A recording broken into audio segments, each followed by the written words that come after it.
Oh shit, it should be ST. Hey? Yeah. Whoa. How's that reading? I love the reverb effect you've got going there. Hey. Have you just got a... Yeah, cool. Jump on the CocoaHeads iPhone 6 or whatever, and the password's CocoaHeads. And then you can AirPlay to that in the middle. But yeah, there's no rush. Presentations and whatnot. I'm going to get started with the intro kind of right now. So you'll be in the middle. Yeah, perfect time. You can't work from home, so you can leave.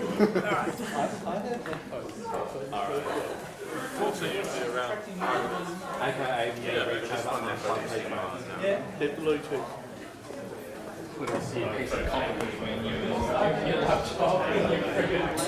That will easily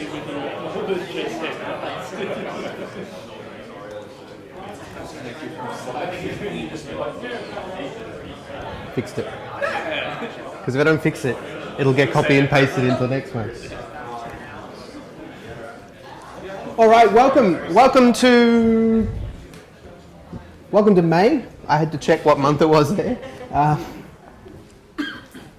Thanks for coming along. If you're wondering who I am, I'm Jesse. I'm an iOS developer, and I'm on Twitter, and I kind of corral everyone here and do the website and bring the beers and all this stuff live streaming up here that doesn't work all the time is my stuff. That's kind of what I do. Tonight, I'm pretty excited to sort of say that this is our first sort of themed meetup.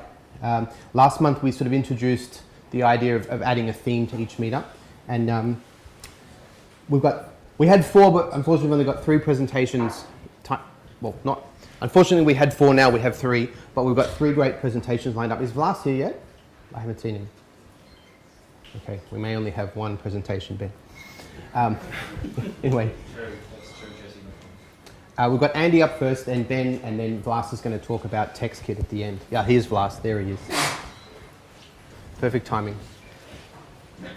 So tonight's agenda will kick off about now with a welcome, and then we'll do some presentations before some pizza, and then if there's any presentations left, we'll do them straight after the pizza. So tonight our sponsors and our hosts are Outwear, and Wayne was here before, but he may not be here now. Did you want to... Oh, you can also talk about the WWDC night as well, if you want to. Talk about. And Wayne also just something else? Well, you guys are the sponsors, right, so you can say hey. So Wayne is not here today, so we're from Outwear, so that's our place. So I'm an iOS dev from Outwear, and I'm just going to give you a little information about the WW is coming. We're all excited, so we are organizing an extended event on the day after, on 6th of June from 6 p.m. onwards. So please come and join. Exactly like similar setup here. We'll be seeing the keynote and probably the platform, the State of the Union. We'll try to feed that in, some part of it maybe if we can get the video. And free food streams and everything. And as it is like CocoaHeads. And also some cool prizes to win. Prizes as well. Yeah, 6th of June, 6 p.m. onwards. And the link would be, please do register for that, Eventbrite. And it will be available on our website as well as I'll link and on your website. We'll retweet it and mention it as well. Awesome. So if you'd like to get involved with CocoaHeads, we take talk submissions on our various topics that we're sort of slotting in as we go. Next month, we're pushing, actually I've got a slide for that. Next month, we're pushing the meetup back 1 week, so Dub happens first. Who's heading across to Dub this year? Okay, it's a good number. It's enough. Who's going to be back for the following week? Who's just going for the week, or who's going for a month? Okay, not too bad.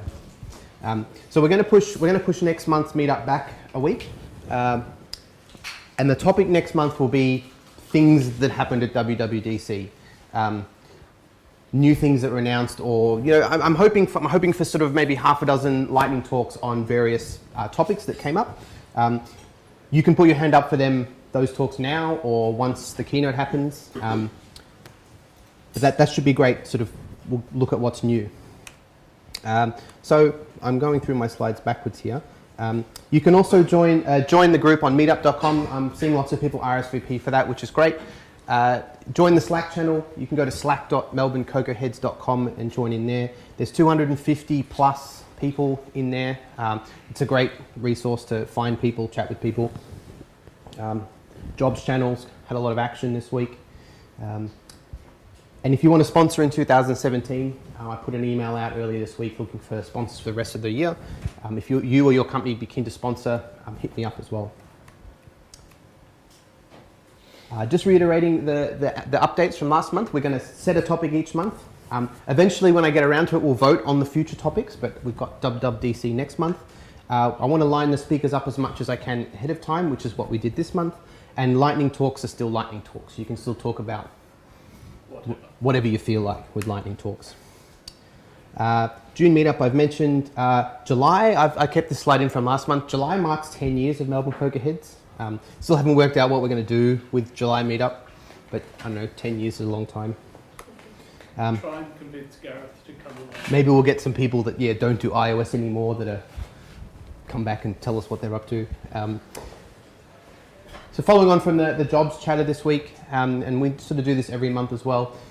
If you or your company is kind of hiring, looking to hire iOS people, do you want to just put your hand up and I might go around and get you to sort of say your name and where you're from just briefly.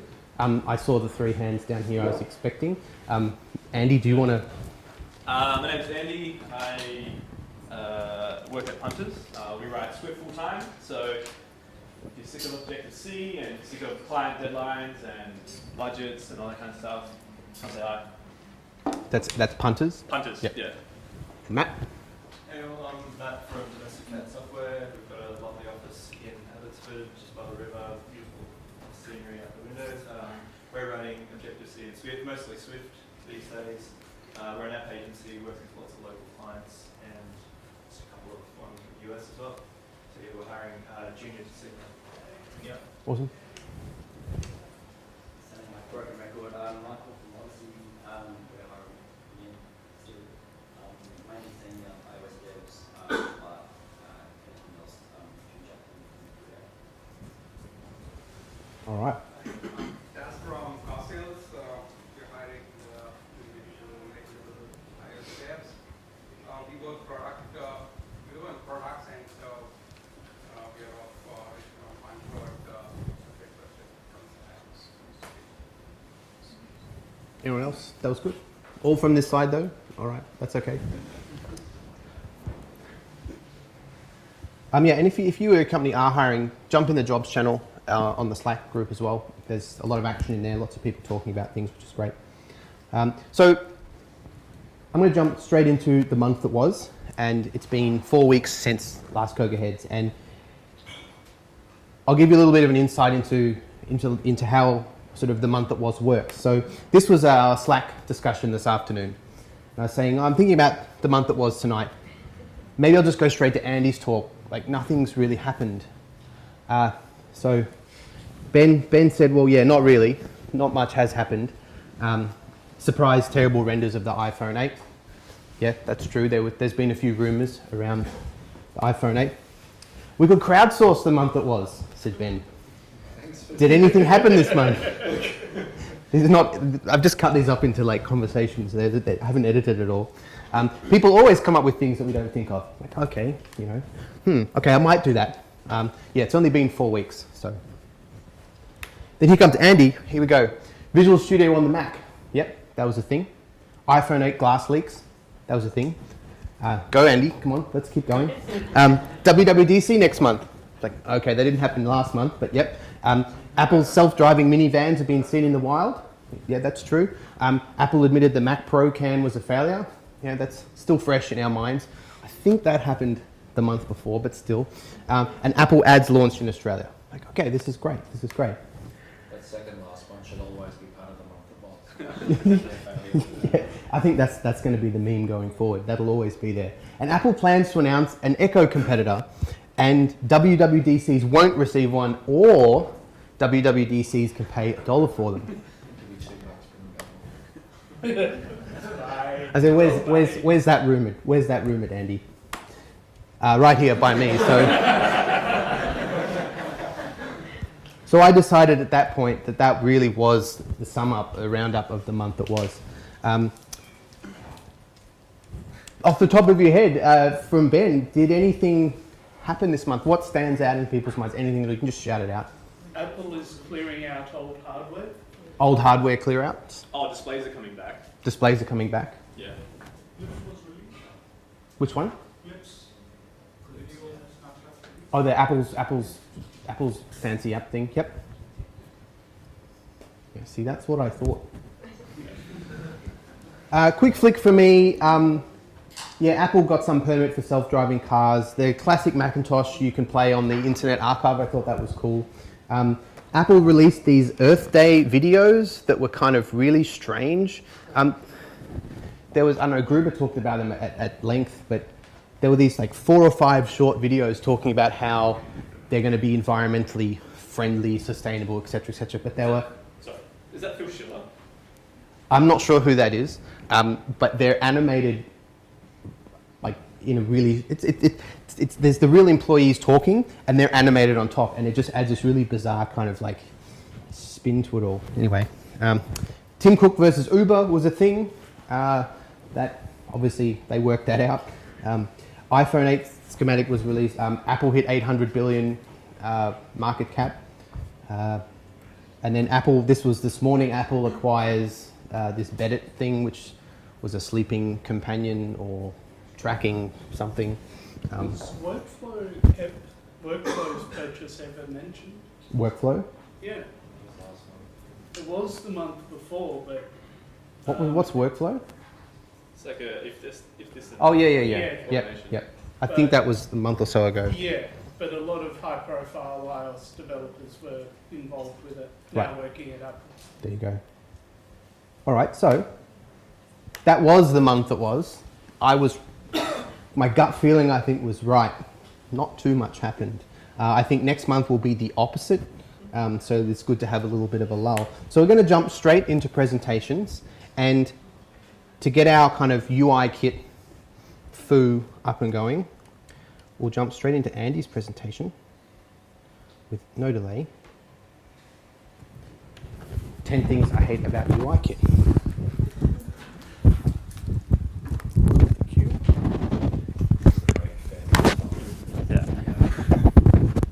So does everyone remember, did anyone like go through puberty in the late 90s and early 2000s?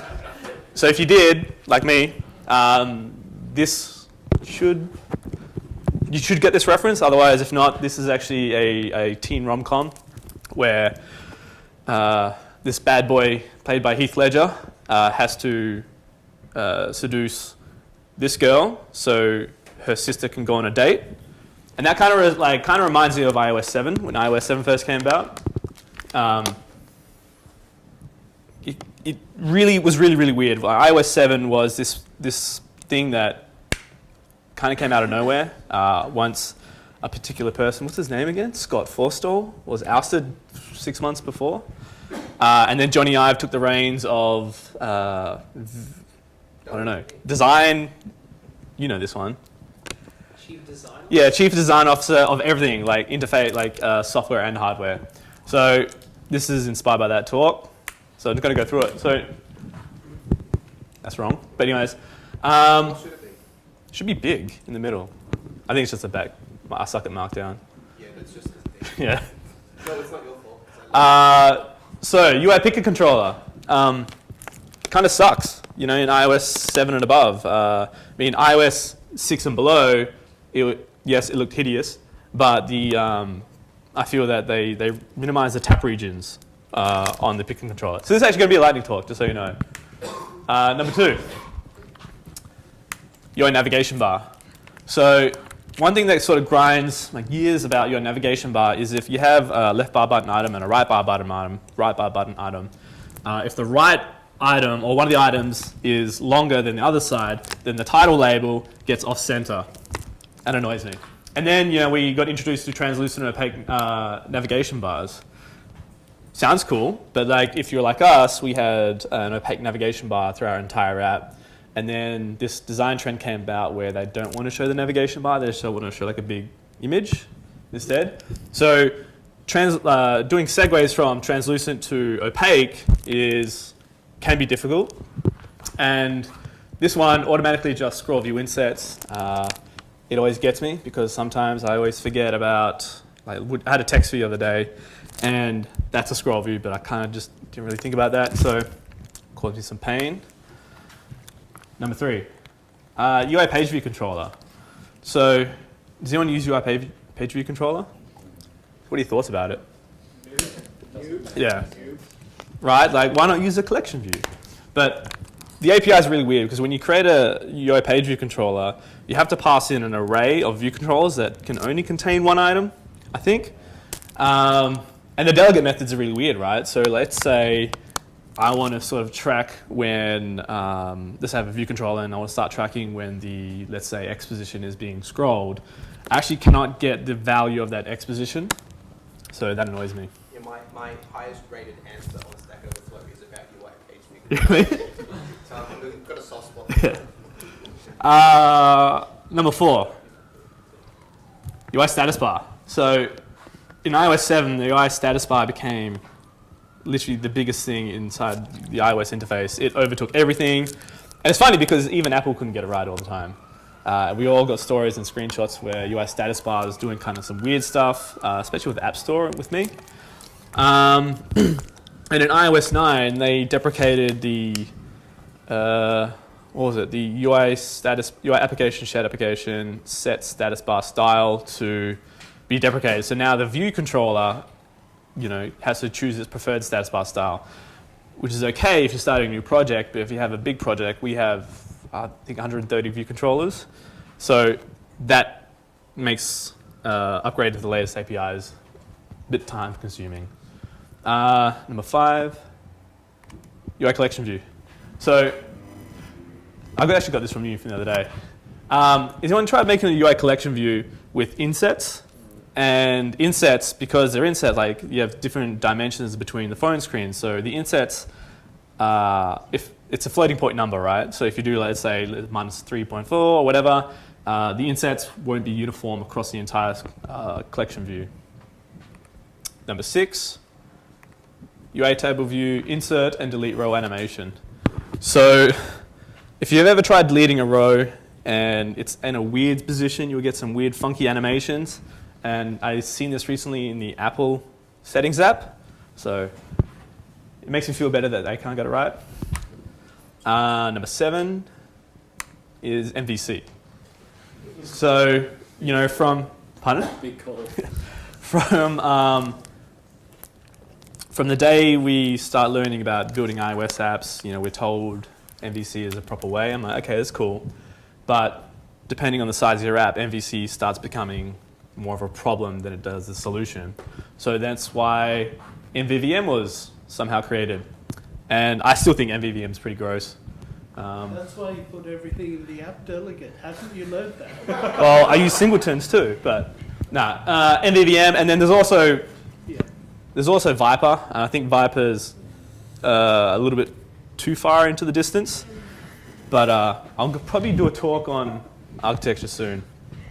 Number 8, UI storyboards. So this is a pretty hotly debated topic. The biggest thing with storyboards is this stringly typed APIs, and we try to avoid them at the same time. Like we write these protocols to sort of take away these stringly types, but in the end, they're all really stringly typed. Like US segue is really annoying because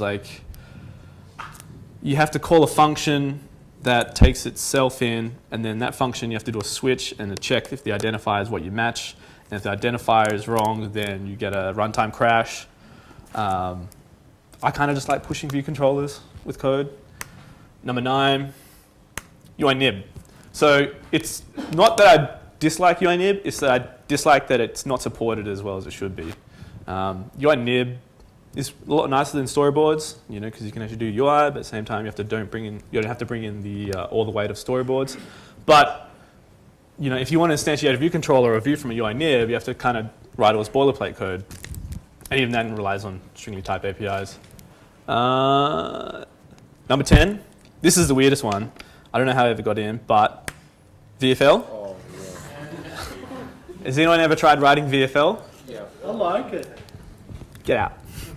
So VFL is this thing like when auto layout first came out, I was like, wow, this is really cool. And you can write all your layout with some code.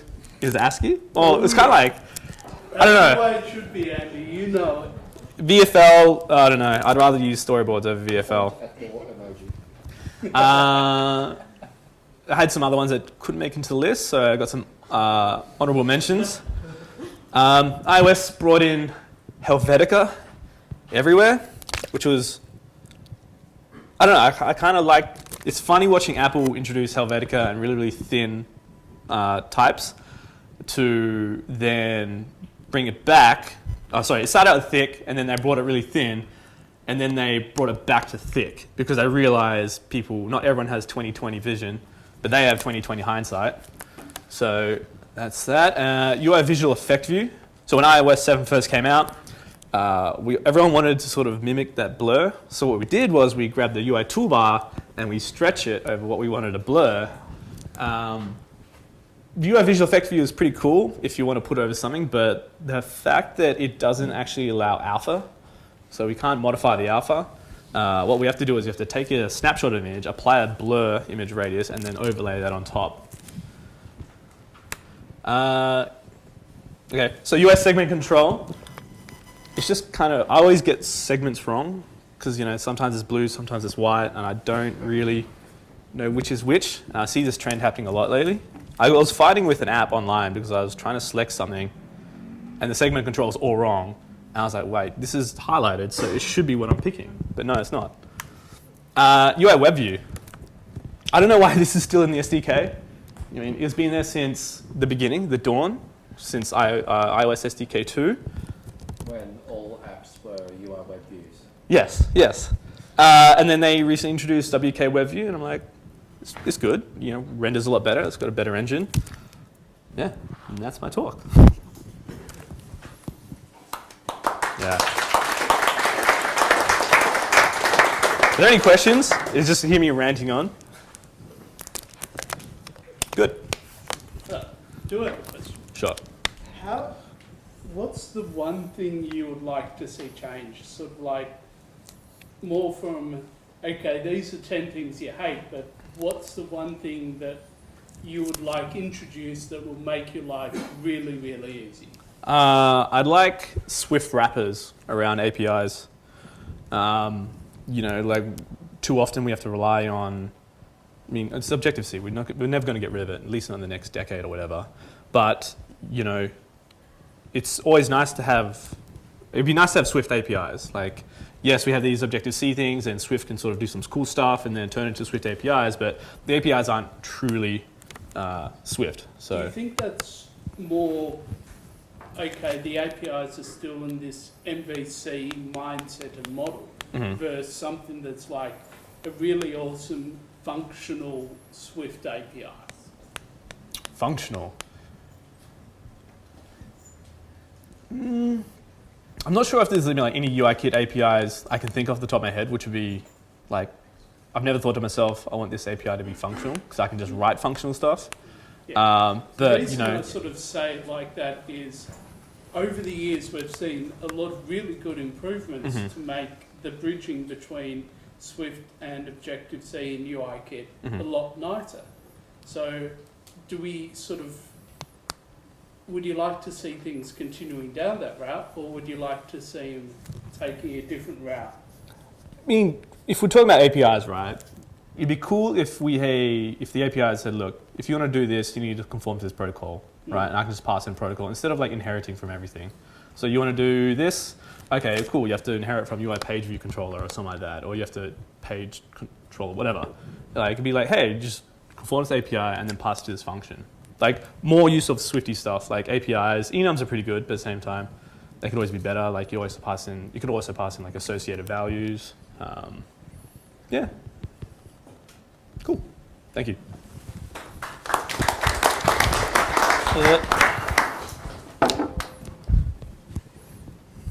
Right, so we have up the front here, we've got a special guest for tonight as well. I'll introduce you, Lucas, a special guest, and we can leave it as a surprise, 9418, as to why you're special.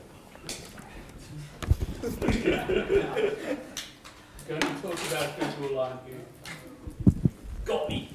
I know, if you're a friend, you can be heckled. I expected nothing less. Yeah. Just don't ask for questions, otherwise. There's a reason I'm sitting in the front row. I was kind of afraid I'm going to walk in tonight and say, "Hi, I'm Luke. I help run the Google developer group." And I'll just sort of hear the doors slam and somebody yell, "Grab him!"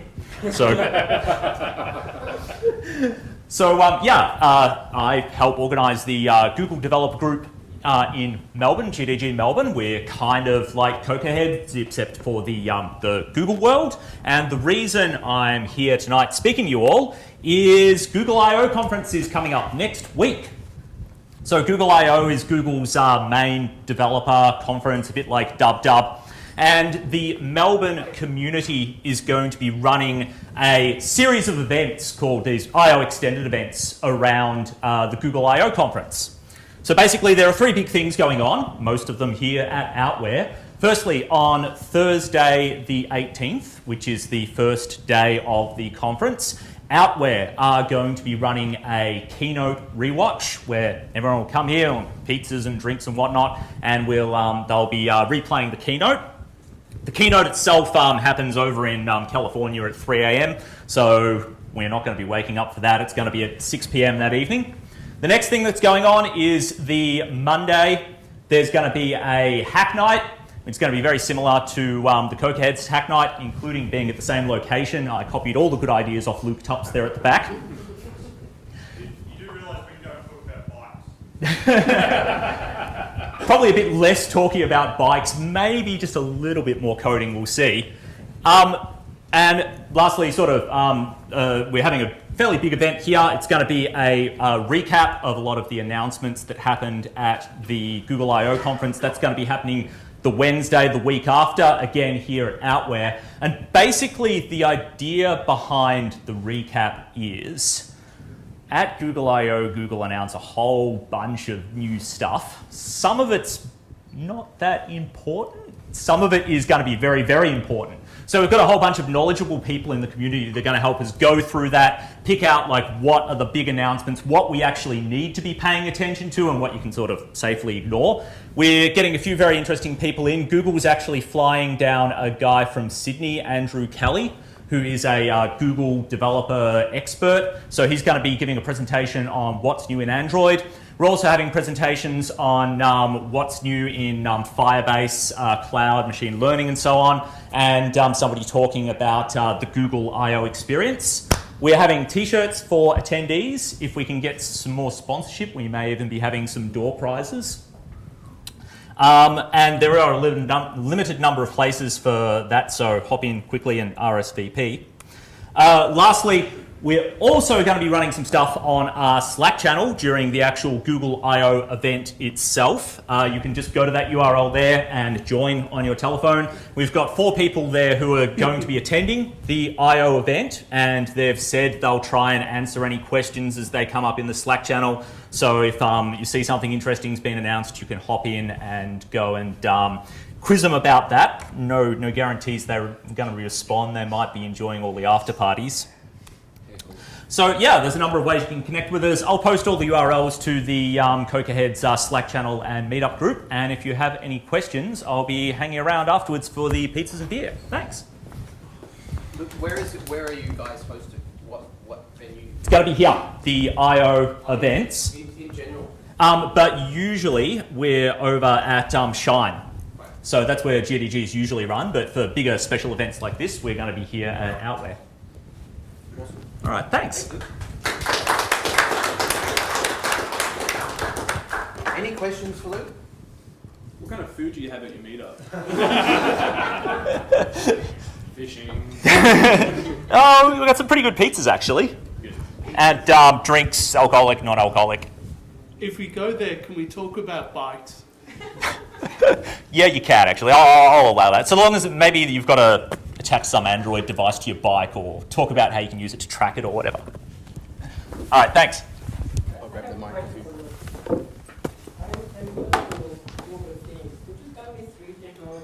announced at the past Google I/O that are still relevant today? Sorry, what was that? 3 technologies announced at the last Google I/O. The past 3 Google I/Os are still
All right. All right, welcome, Ben. Welcome back, Ben. Welcome back, I guess.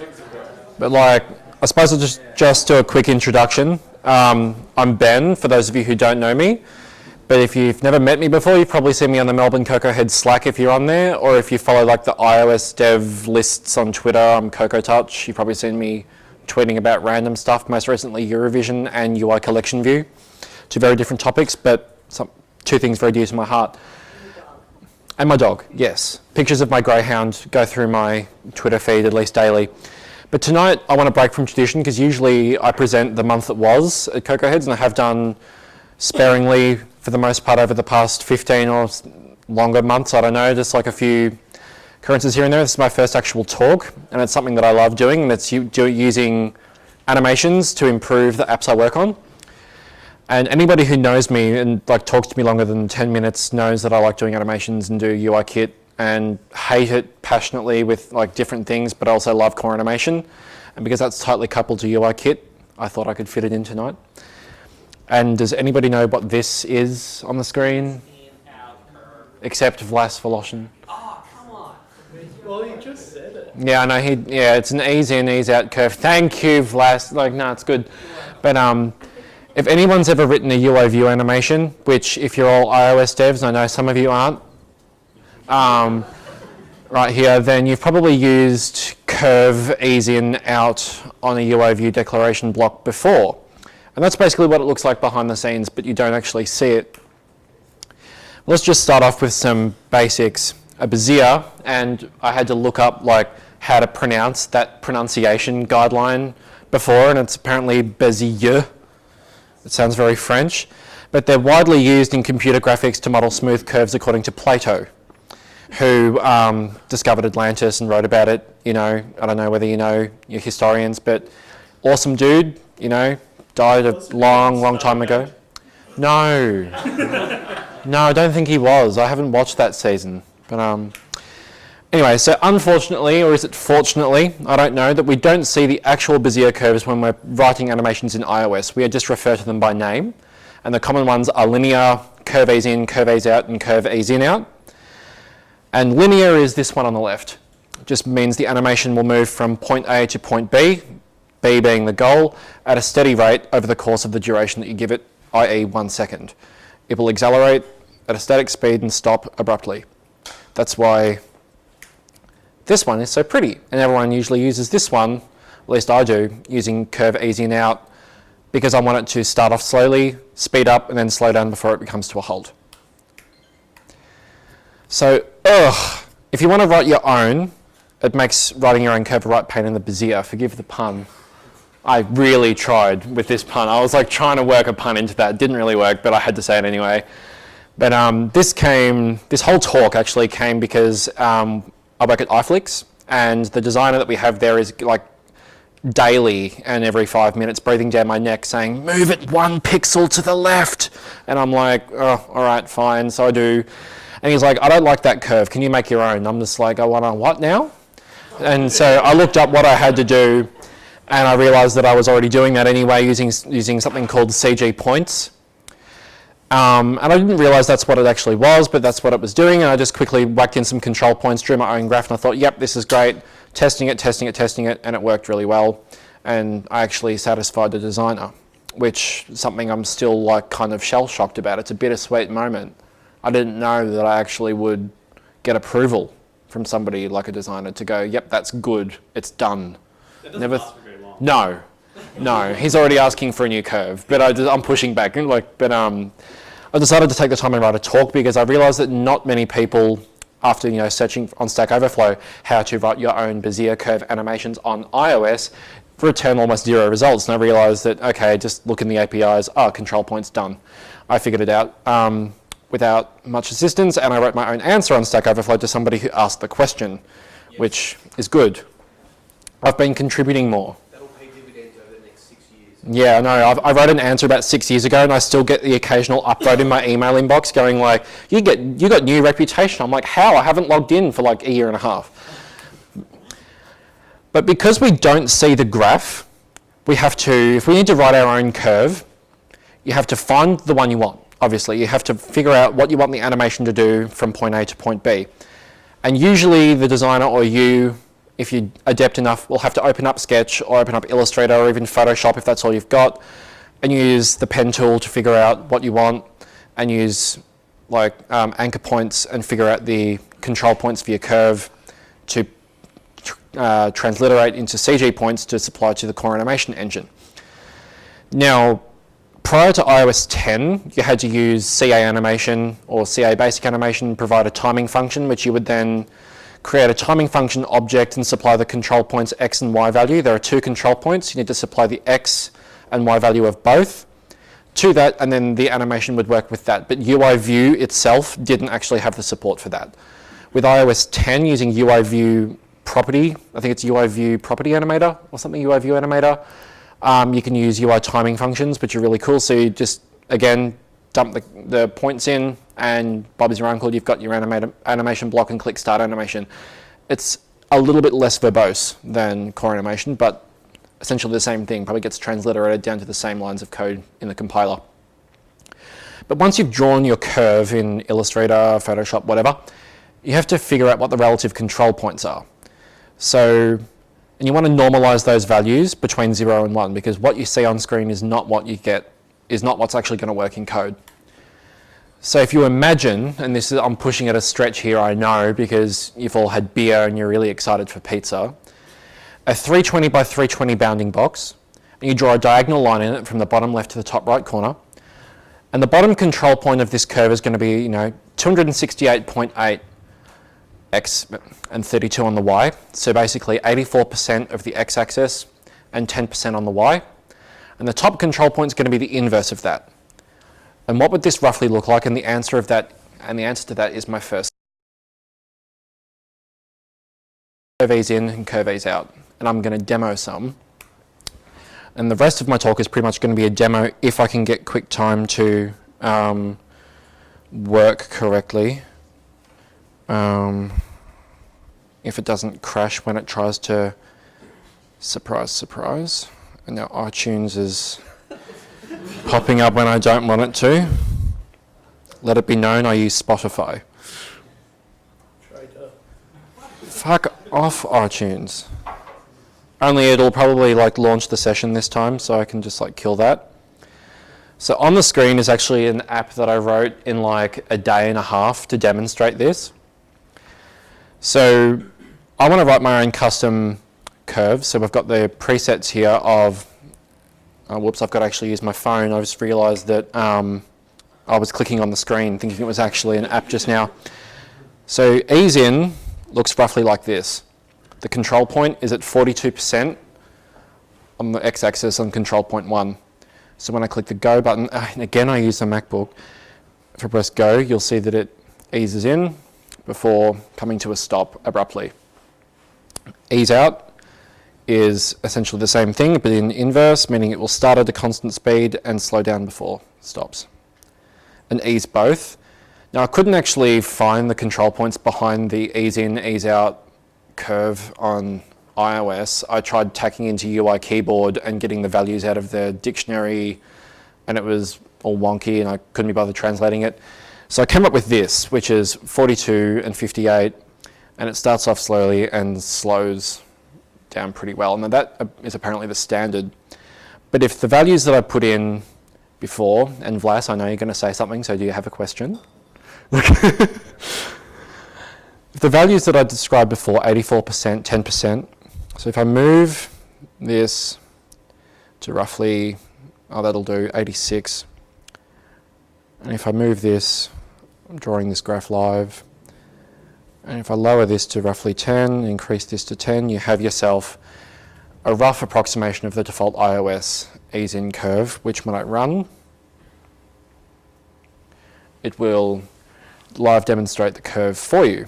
And the app that I wrote basically will give you the CG points that you need to plug into a CA media timing function or the UI View property animator, which give you the custom curves you want. So if your designer, like the one at my work, says, I want to write a custom curve, and you need several beers just to get through that discussion, in my case about 12 anxiety pills, because I'm terrified to talk to him whenever I go to demonstrate some work I've done, because he's going to want changes.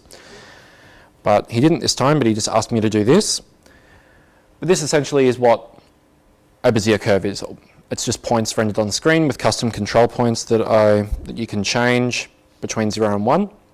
And I've bound these values between 0 and 1 so you get like a decent animation, but you can play around a little bit and go into the negatives and really see some interesting results, but unfortunately this app doesn't actually demonstrate that because I actually wanted to show them on the screen because they can jump to the end and there's really nothing. But that's really my talk, just that is what a Bezier curve is, and using CG points is how you can create them relatively easily. And the good thing is about using CG points is that you can take the values from that and just plug them into CSS and use them in CSS style sheets, cubic Bezier, even Android, if the phone doesn't explode, will work on it. If it's a Samsung phone, not Android, it's not Android's fault, it's Samsung. So To say that with that, most things wrong with Android. yeah, let's go with that. But that's really all I have. I thought this would go for longer, but I think I sped through it a little bit and didn't make much sense. But so does everyone have any questions? Ding! Not a question, so I'll go last. Can you show us the code? The code for the app? Yeah. No. It's not fit for public consumption yet. He said he wrote it in a day. What do you expect? Yeah, I wrote it in a day. It's not nice. Day code. All right, if you're sure. No, basically it's just a CA shape layer that takes a CG path Need to with see it on that. on that. All right. Andy, I hate you a little bit right now. But this is pre-GitHub, like auditing, Pre-PR. pre-me at 11th. Fuck off, iTunes, seriously. So this is my view controller with all the outlets. It's beautiful. And I've written like just I'm normalizing values here. Isn't that lovely? Casting to CG float and like multiplication with division in there to normalize it between 1 and 0 instead of using min-max. It's fantastic. And here's my terrible little box animation. So when I trigger it, you'll see that I use a cubic timing parameters function here and plug it into UIView property animator, where I get my control points from my graph view and I plug it in, just animate the frame as normal and just click start animation and it uses my custom points.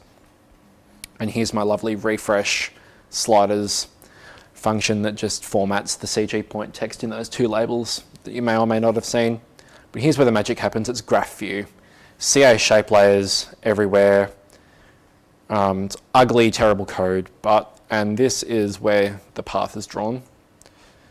Not that you really need to draw the path yourself to get a curve, and this project will be available on GitHub for you to like run in the simulator and just figure out what curve points you want if you want to use that and want to really annoy people that can't do them or impress the designer at your workplace that says, I really want this to slow down more than the default animation slows down.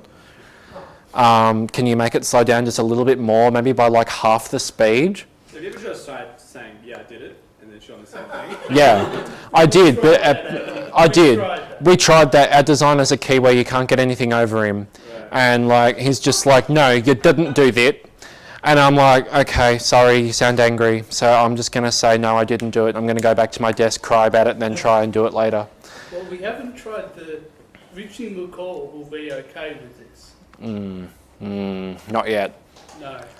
No, but I got the PO to make a decision the other day, and he was not happy about it. But they sent me to tell him that the PO had made a decision. And I'm like, we're not doing this because the PO made a decision. He's just like, but I want you to do it anyway. I'm like, yeah, no, it's out of my control. I can't do it. So that... It sounds like you've turned what is the usual kind of like tense environment going through iterations with this sort of stuff into a demo project. Yeah. Presentation.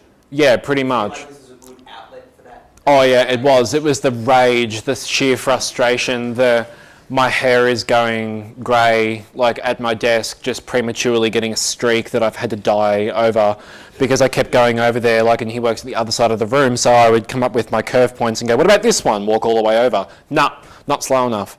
So I'm like, go back to my desk. Honestly though, don't you think working with a designer that is does have that eye for detail is a lot more enjoyable than working with those designers that are really shit and don't get me wrong. Don't get me wrong. The first thing that he wants you to do. I like those designers. I reckon it's a lot more enjoyable, and I have a lot more respect for those designers than the ones that just sort of don't show them. Yeah, that's fine. No, don't get me wrong, a designer with a great eye for detail, I have a great eye for detail, I see things when they're malaligned by 1 pixel and I've got to fix that. Fix the auto layout constraint because it should be 10 instead of 6 or something like that. I will figure it out. And having him just go, no, it's not perfect, it pushes me to do my best, and that's what this came. I wanted to okay, how can I make this better? How can I make this smoother? How can I make this the best thing that I can possibly deliver? And that was get you to go through every single point from 0 to 1, all on a decimal value, and go, which is the best one, 0.875 or 0.874? And 0.874 recurring was the answer. Yeah, so that was great. Interesting tidbit, not really a question, but this is reminiscent of how the first calculator app on the Mac was created. The programmer, Steve Jobs, kept nagging this programmer it sucks. So he got so fed up, he built an app so Steve Jobs can design his own goddamn calculator. And I've got a feeling that's the calculator that's in Mac OS now in 10.12. They've brought that back from the 1990s. I thought it was all about just how rounded the corners were on the buttons. There was so many iterations. So back then he wanted squircles. That's why he hired Johnny Ive from somewhere in England. But as you can see, the rest of my code is just beautiful. It's just drawing lines to points, etc. It's not great, but it will be up on GitHub if you, for some reason, want to download it and bend your mind around. And Vlas, I'm deliberately leaving you to write last. And that's it. And I'm going to shut up now and let Vlas grill me on my points. So I just think that the lesson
Right. Oh, yes, it was perfect. I ruined it. Okay. Thank you. Just give us 10 minutes. Yeah, that's fine.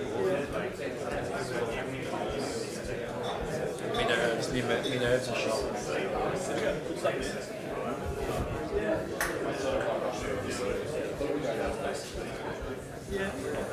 Back to you. Hey.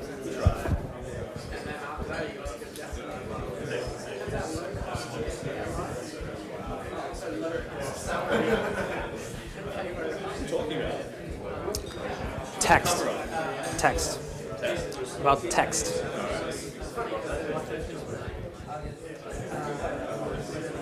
Oh, almost done.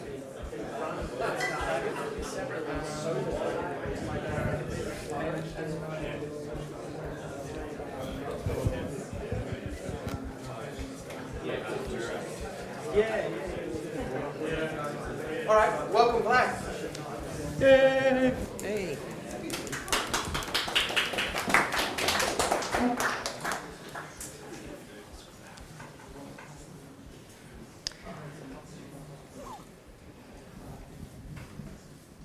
I'm looking for presenter notes. Oh God. How do I? Turn off mirroring. No, I need present. Sorry, Jesse. You mean in like Keynote? Yeah. You present That one. Huh? That one. No. That one. Ah, awesome. I didn't know how to do that. Thank you. Text, be it written or printed, is a visual manifestation of the language. And it's one of the primary ways we consume and communicate information as human beings. And everywhere humans go, they bring text with them. In our society, I would say reading is fundamental. And, well, computers and other smart devices are no exception. Quite the opposite, in fact. They are full of text and have been initially built to just render text. And now they do that, or they render emoji. And some people speak in emoji, so, well, it's still text. It's quite appropriate. Yeah. Thumbs up. And that's why text storage, layout, and rendering system are in the heart of many UI frameworks. Is that reveal? That's Revert, it's open source, don't worry. So, hello, my name is Vlas, but you can just call me :support:. And today, I'd like to talk about TextKit. Yeah? Did you do the intro slide in TextKit? No. Sorry. So TextKit is a high-level typographic framework that's built into UIKit since iOS 7 and AppKit since forever. But today I'll be covering the UIKit part, obviously, because duh, it's UIKit day. And well, not just because AppKit, like no one uses AppKit anymore, right? Haha. So TextKit acts as an abstraction layer between core text, that's Coco's foundational C-based API with a similar purpose, and text rendering views like UI Text View. This is actually a picture from Apple's documentation, and it does state that UI Text Field and UI Label use TextKit, but it's a bit harder to prove that. But so let's just stay on UI Text View. And a nice thing about TextKit is that, well, you're already using it indirectly when you add a text view to your app. But it actually allows you much more. You may remember that before iOS 7, UI Text View was actually was basically a web view, at least partially. It was translating the strings and attributes strings that you then to it into HTML and, well, rendering it using WebKit. And this is why I find it so great that since iOS 7, we can actually use a fully native API to do things with text. So TextKit, for example, with TextKit, you can use the built-in implementation of text layout and processing that's used in the system offline without actually creating any text rendering views. You can even potentially do it off the main thread. What a blasphemy. Many things that we had to do using core text C APIs before iOS 7 are available in TextKit. And it provides a slightly more approachable interface. And you can also customize text layout and rendering in your text views. That's because UI text view exposes TextKit objects that it uses and even allows you to specify your own. So for example, you can create a text view instance by vending it your TextKit stack, basically. Now, my goal today is actually to give you a little bit of information about TextKit and some examples of what it makes possible so that next time you're looking for some typography-related functionality, you know where to start. And for this reason, I'll cover several examples, some of them being the ones I've used in the wild myself and which inspired me to do this talk. Here are some screenshots from an updated version of this app I previously was talking here about called Fearless Little. A recent update has added inline photo attachments. So here, this is a collection view cell, and this is a text view inside that cell. And this is actually not even an image, it's a full-blown view inside the text. It uses manual truncation, some custom truncation mechanisms, and this is also a view inside your text, so everything is like inline. And some of that I will cover in a few minutes. So examples that we will look through are text column layout and exclusion paths, geometry querying and line counting, manual text truncation, and text attachments. Now, before we actually start with these examples, I would like to give a little background to make sure we're on the same page in terms of typography terms. Really quickly. So, you might know what's character. So the character is basically a Unicode point in a string. It can be precomposed, may not be precomposed, doesn't really matter. Now, glyph is an elemental graphical unit in the font. So here, for example, I'm showing two characters F and I stored in a string, while in many fonts, Fi is actually a so-called ligature, which is printed or rendered as a single graphical unit. That's because historically these printed letters had these. Sorry, what? Can I see the picture of the? Oh yeah. It's just that people wanted to print things nicely, and so they invented ligatures as a way to basically customize the way that letters are being printed. Oh, and don't ask me about kerning. Now, line fragment, and this is a term used specifically in TextKit. It's a portion of a text line filled with glyphs. Now, I say it's called fragment for a reason. That is because theoretically, in certain situations, there could be more than one line fragment in a single line, and that is because of exclusion paths. But I'll show that a bit later. Now, line break is line break is. I didn't prepare the presenter notes for that. Line break is either a hard line break, which is a character return or line feed character inside your text, or also even a paragraph break character. There are quite a few characters that actually create line breaks, hard line breaks.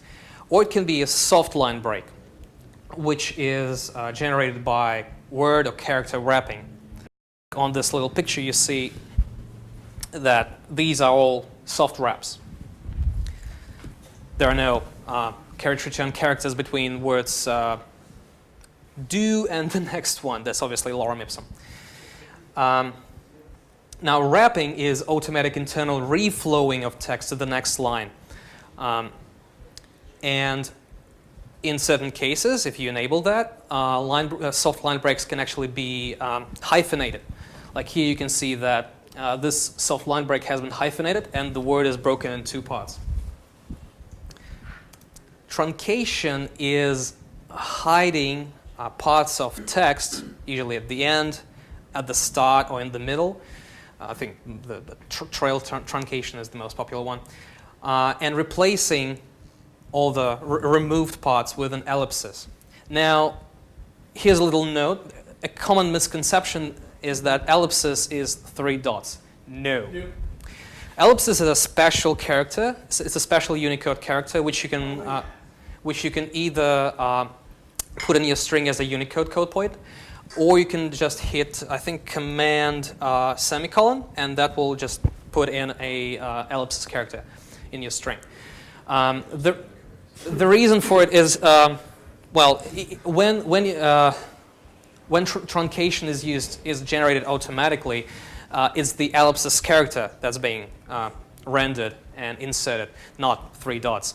And you might see, like, this is a simulation, but whoops, I didn't do it. And you don't have a new Touch Bar MacBook Pro, do you? What the? Yes, no, he's not. No, he doesn't. Who do you call for help and support? Yeah, no. So what happened? It just Backup support. Yeah, I'll go back to displays. Maybe you call level 2 support. That's where it is. Level 2 is not Jesse, boardroom. I've got no idea what's going on. Then we reach out to Bok. Technical problems. We'll just suggest using Aerotrain. Yeah. Jump in the tram and get far, far away. Okay. All right, we're back. For some reason, it has just disconnected. Okay, let's go back to.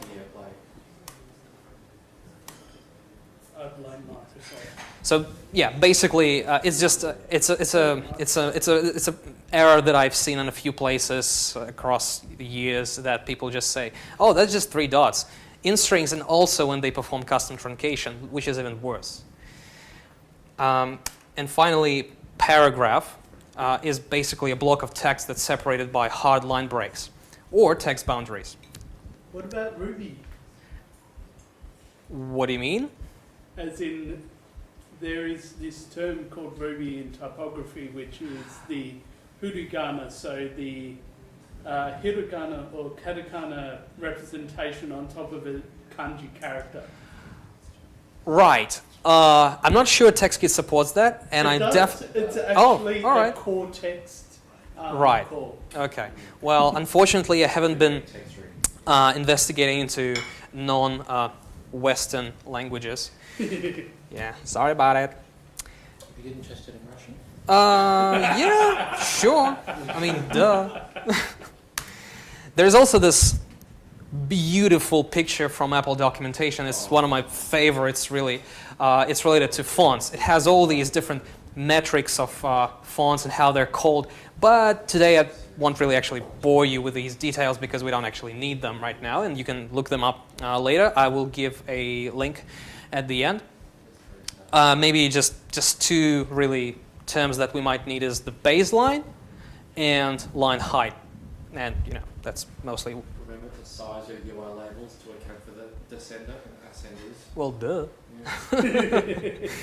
Anyway. Now, again, a little bit more background, but now closer to actual Cocoa APIs.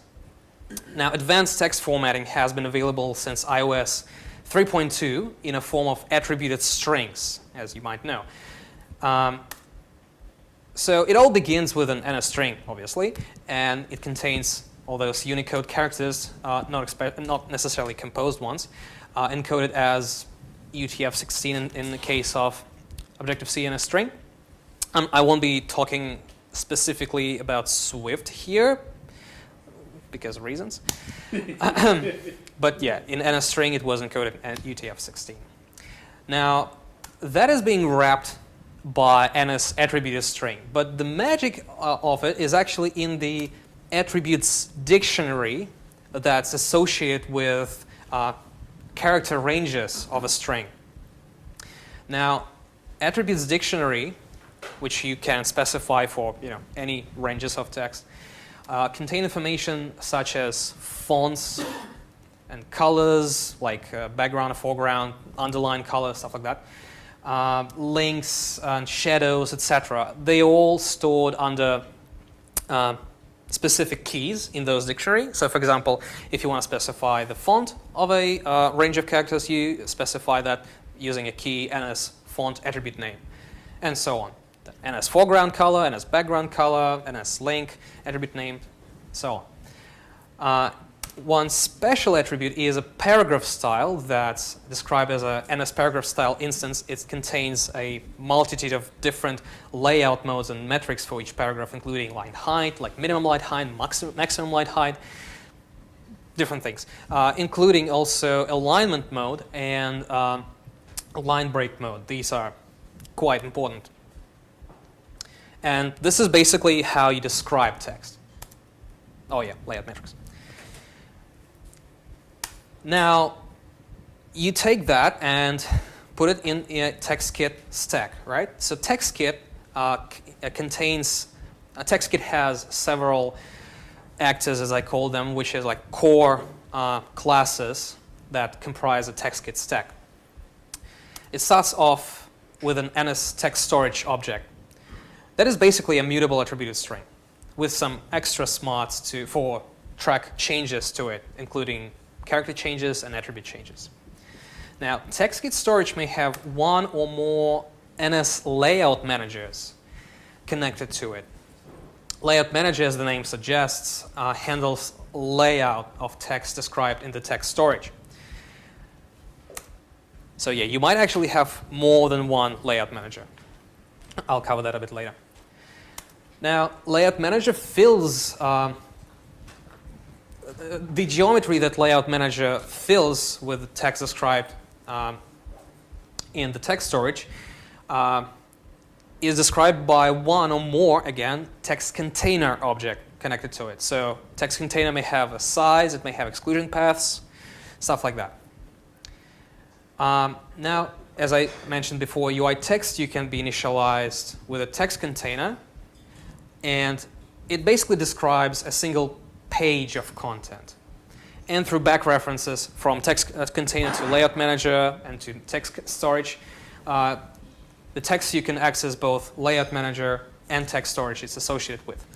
And the fun stuff about TextKit is that not only text storage and layout manager have delegate protocols that you can just connect via delegate property, but you can also, if you really want to, you can create your subclasses of either of these classes. I think the text storage is kind of harder to subclass. And you can override certain methods and implement your custom behaviors if you really want to. And again, then those custom objects to your text view. So you don't actually have to re-implement the rendering if you only want to implement custom, say, text truncation. Yeah, each layout manager can have one or more than one text container. And again, I will show that in just a second because it's demo time. Yay! Okay, so now I will need to set up mirroring. What's your background there? Ah, crap. Is it like a new gunship apple? I think it's... That's more gunship. I know, right? Thank you, Jinju. That was actually Matt. Yeah. That's the gunship guy. Okay, let's...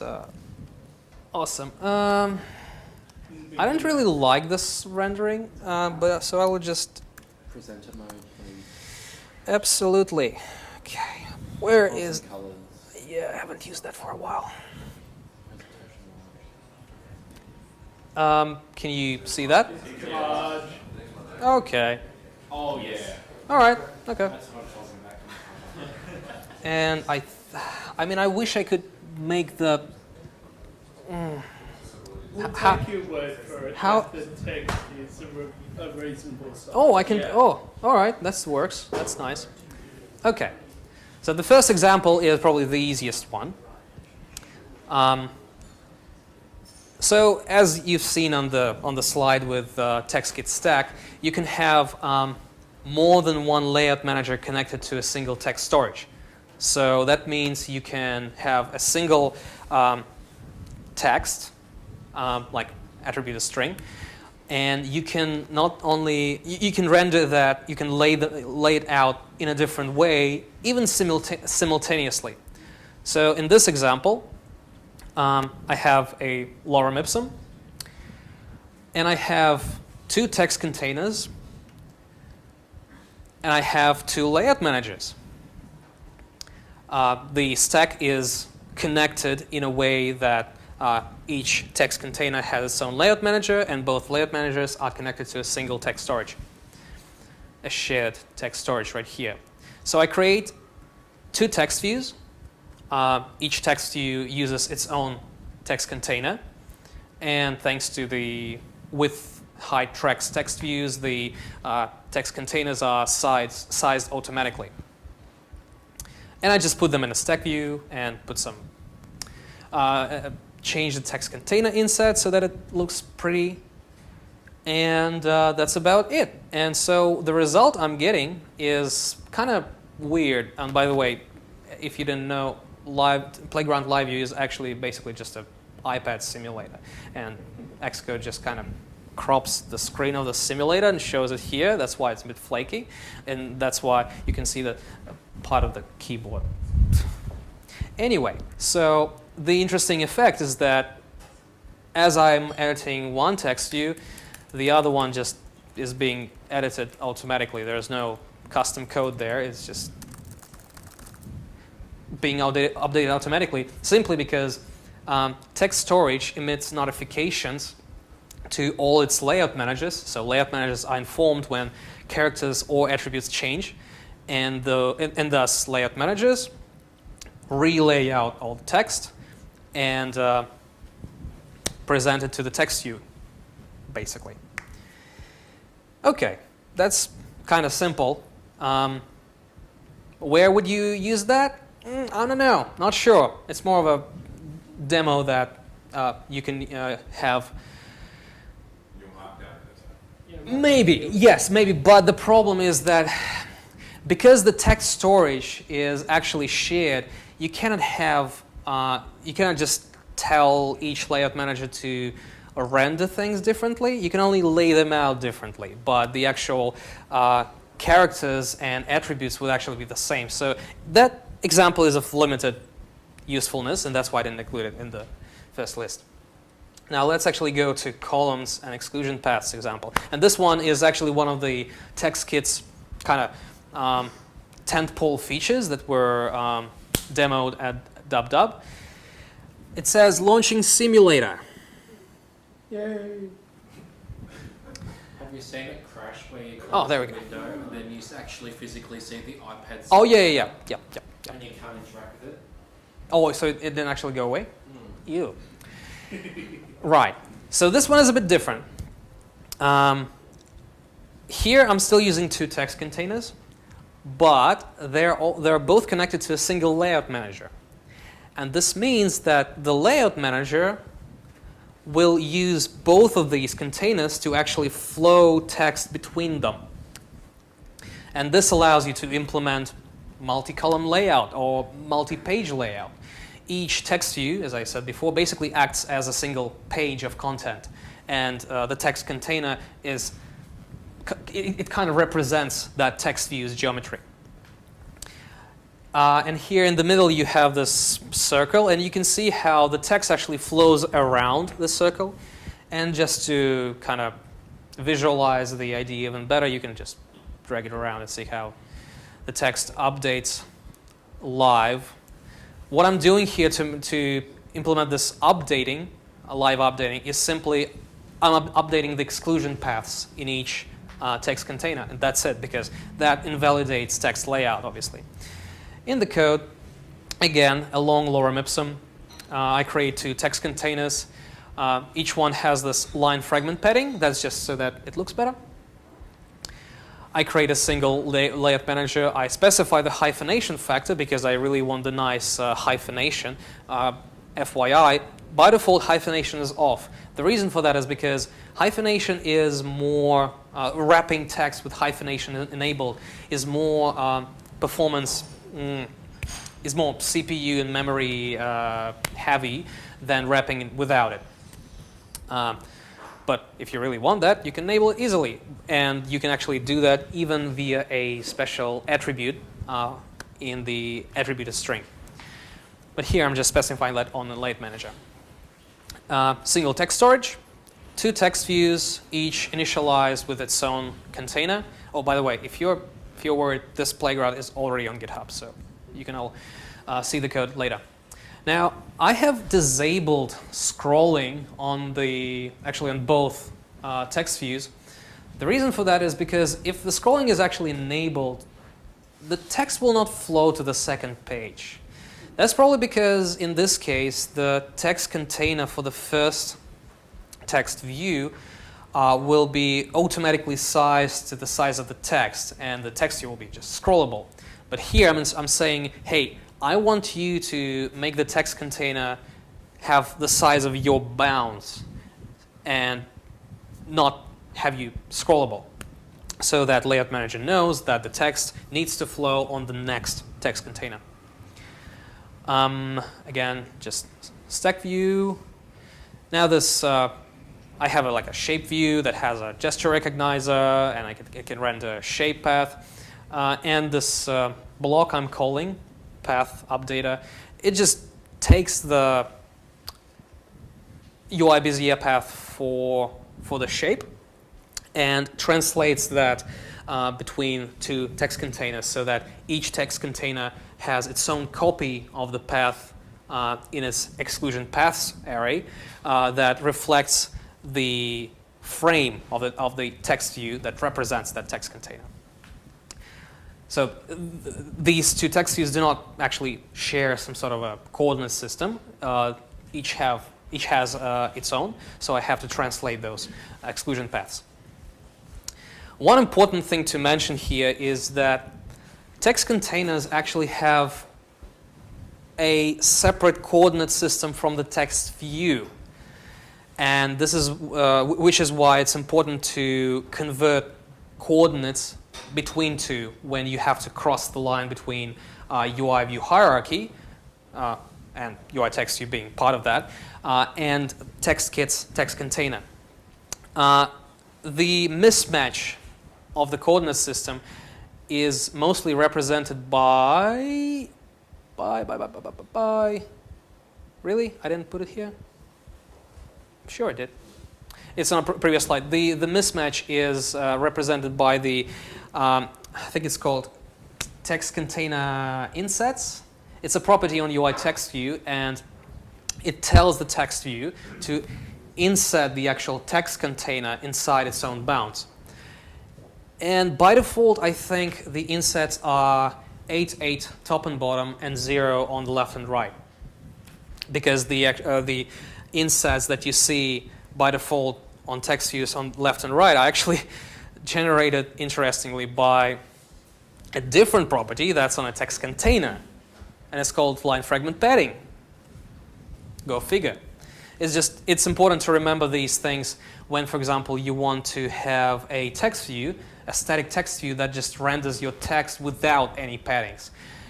In this case, you'll need to put zeros both in line fragment padding and in text container insets. Otherwise, you'll get either top and bottom paddings or left and right paddings.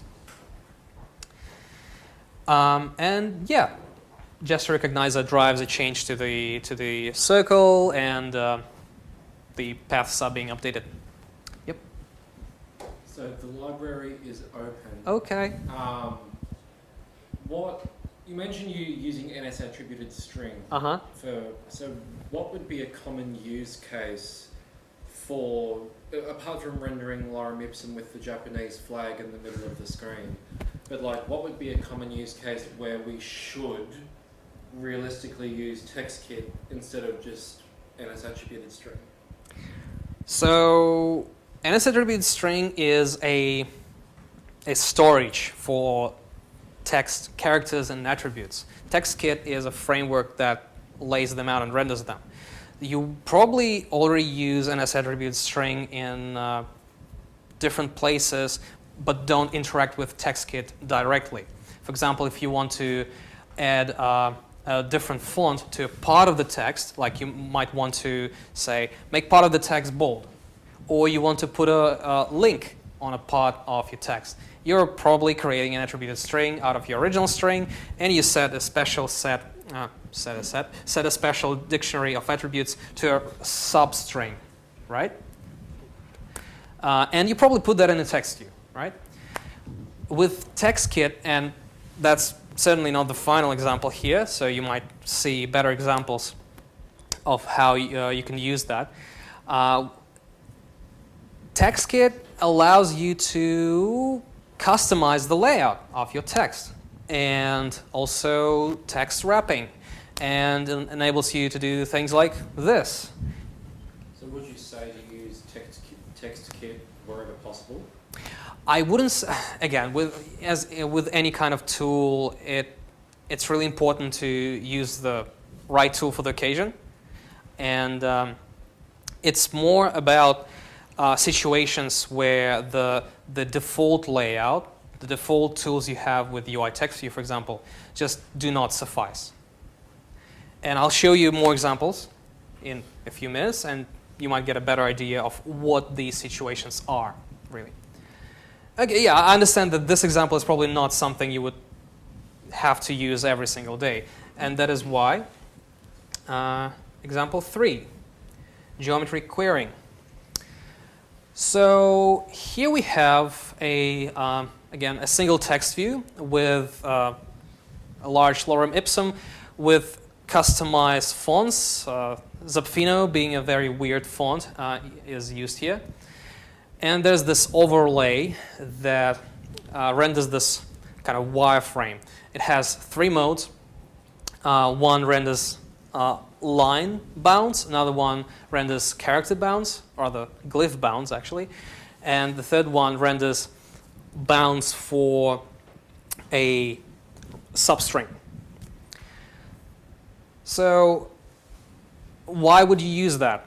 Well, maybe, for example, you want to render something on top of the part of your text. For example, I'm pretty sure that iOS standard text highlight uses something similar, because it needs to know what are the bounds of the text you have highlighted, or selected, sorry, rather. And here you can see how this overlay renders something similar. So the way it is done is, so we have a static text view, some fancier fonts. This text painter thing is just this overlay that queries the layout manager for text geometry and renders the overlay as a shape. Oh wait, sorry, text painter, that's text wireframe overlay. Text painter is this other thing I tried here, is you can kind of just paint over text using a pen gesture recognizer. What it does is, as you pan through the text view, it queries the layout manager for the bounds of the character you touched, and it sets background color for these characters. A use case for that could be in real scenarios. For example, you want to know what character have you touched. Maybe you have custom link handling, or you want to have your own text editor. Sorry? Custom highlighting or something. Stuff like that. Direct highlighting. Yes. The trick with highlighting is in this text painter, I think. And obviously it gave me a generated header. Obviously that's what I want. Sources, text painter. It uses a gesture recognizer, and this category method is the main magic. So we have a point from the view hierarchy. We convert that to the text container, and this little method I put in there. Okay. It's pretty simple. It just uses text container insets and either increases, insets. Right, it offsets the points by text container insets. Nothing too magical. And it didn't put me in the right place. We convert the coordinates. We ask the layout manager, what's the character index for this point? That's it. And we get the character index, and we set an attribute on that particular character index. This wireframe overlay is a bit more complicated. So what you can do with Layout Manager is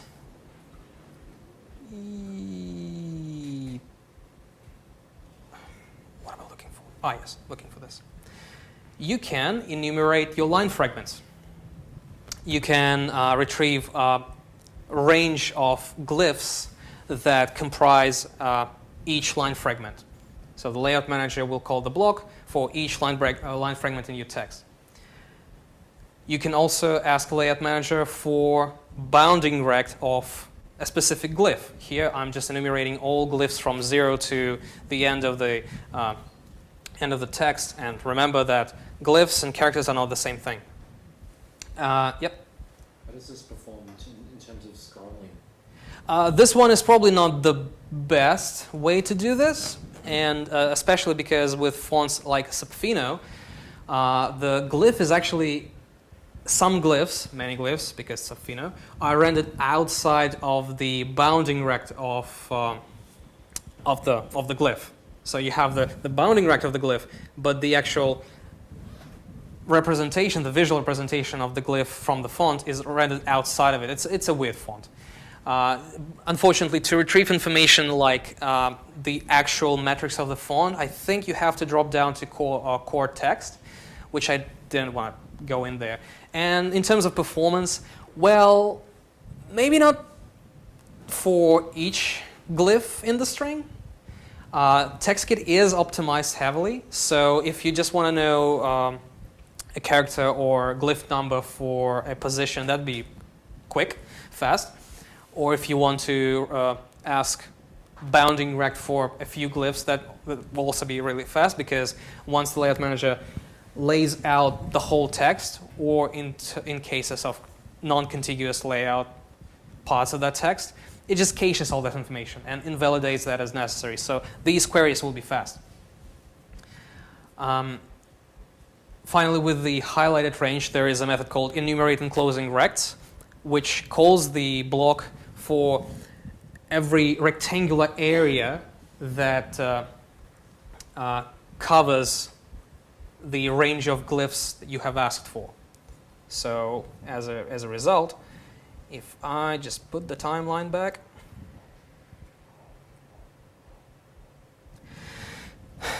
oh, cool.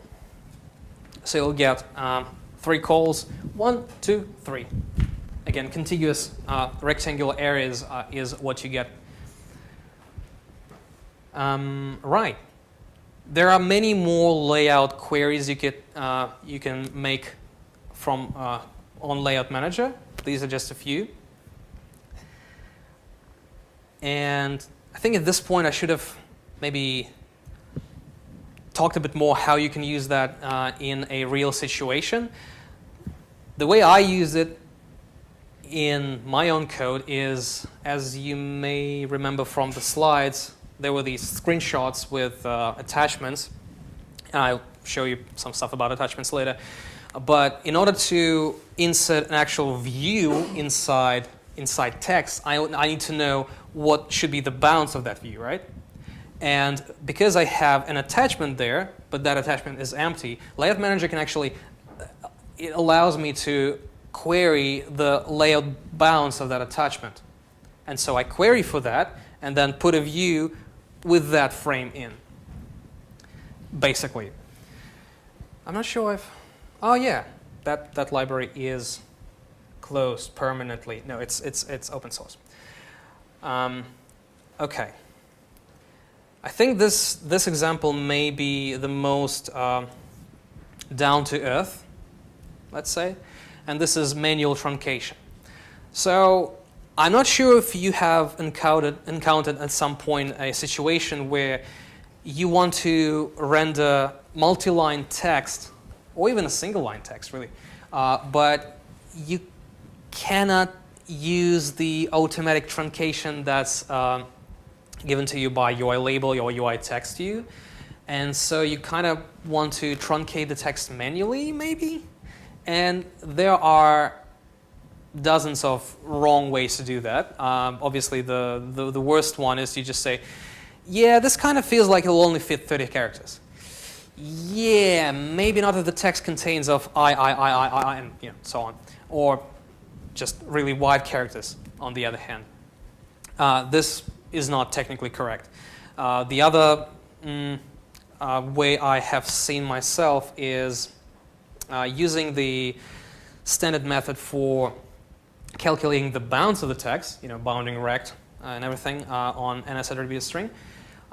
You calculate the size of the text and just remove characters on the end of the string one by one until the string finally fits the height you need.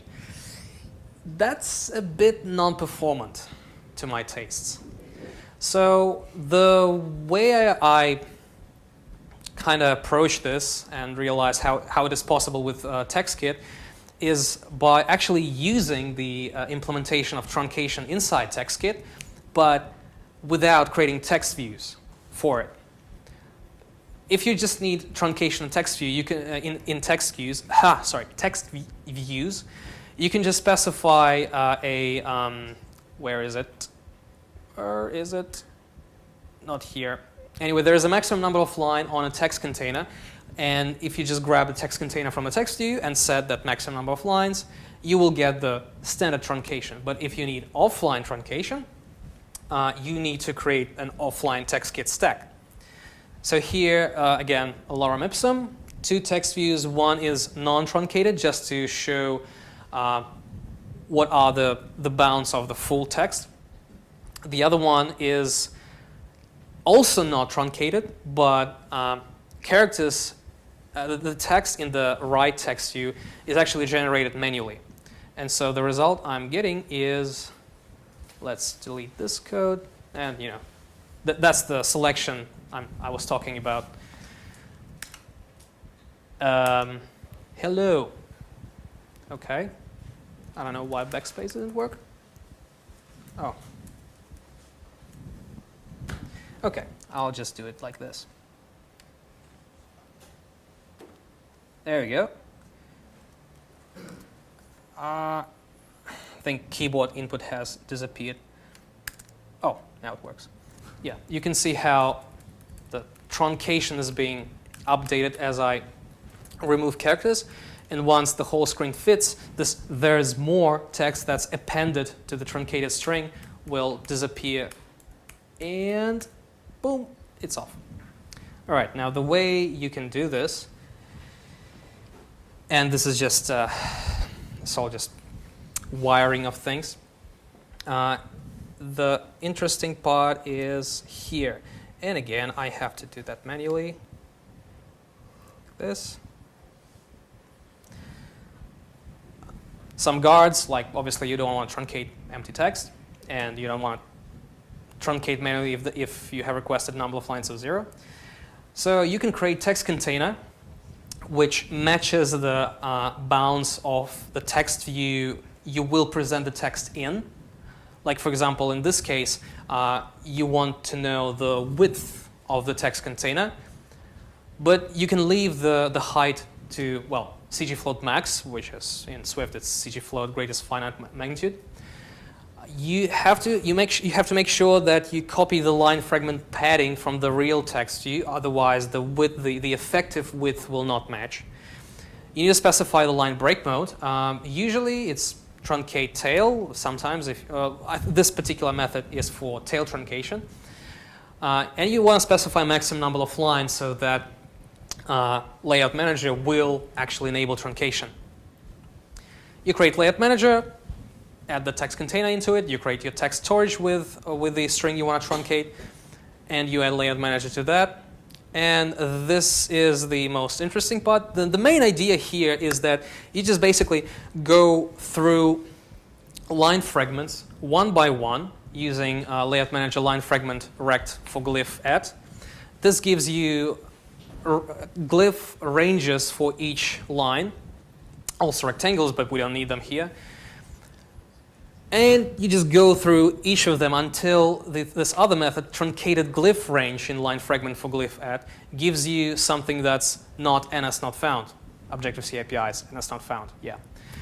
Once you do that, or once you manually reach the number of lines you requested, and that's kind of an edge case here, you can just say, oh, okay, this is the character that has been, or sorry, the glyph, the first glyph that has been truncated out. Once you find that, you can just truncate the string manually on that glyph and add an ellipsis manually. This is the code point 2026 for the ellipsis. And in this case, I'm just grabbing the attributes for the ellipsis from the last non-truncated character in the original string. There is this little edge case. If the last character of the truncated string is a line break, you also should remove that. It's a bit weird. And this. Okay, I have one more example, and that's it. It's actually pretty quick. And yeah, I'm adding this. There is more manually with blue text if text actually has been truncated. Now the final example. Sorry, what? So you're adding that text to the text, but you're putting the ellipsis in, and then you're putting more text underneath it. Yeah. It assumes that the actual text you put the truncated text in will not actually truncate the text for you itself. That's why it's manual, right? Now the final example, and I will try to be quick with it, is text attachments. So if you didn't know, starting from iOS 7, you can put images in your text views, and that's implemented using text attachments.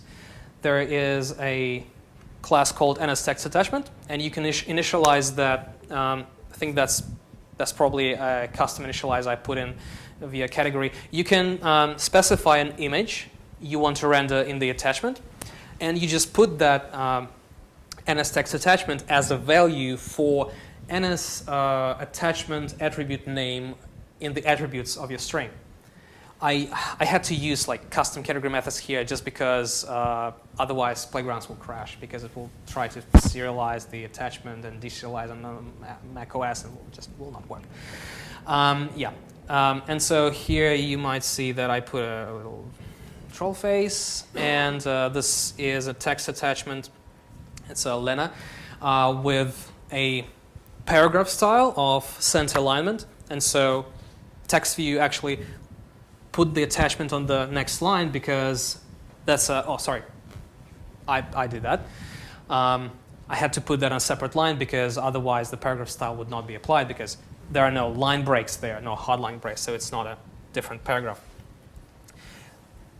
And obviously that means that you can, put custom smileys in your text or custom icons in your text without actually using the icon fonts or stuff like that. You can just put in images right in the text view. And I'm pretty sure that labels can also allow you to do that. Probably because labels are actually rendered using TextKit. And this all also works if you want to calculate the bounds of your string. The size of the attachments will obviously be included in the overall size of your text. And that was the final example. I think. Okay. Just if you want references, there is documentation. There are two dubbed up videos from 2013, which are really good. There is a tutorial on Objective-IO back from iOS 7 times. and you can find these slides in my GitHub, and the library I was referring to previously that allows you to put views as attachments in your text views, which is kind of weird, but it works. Questions?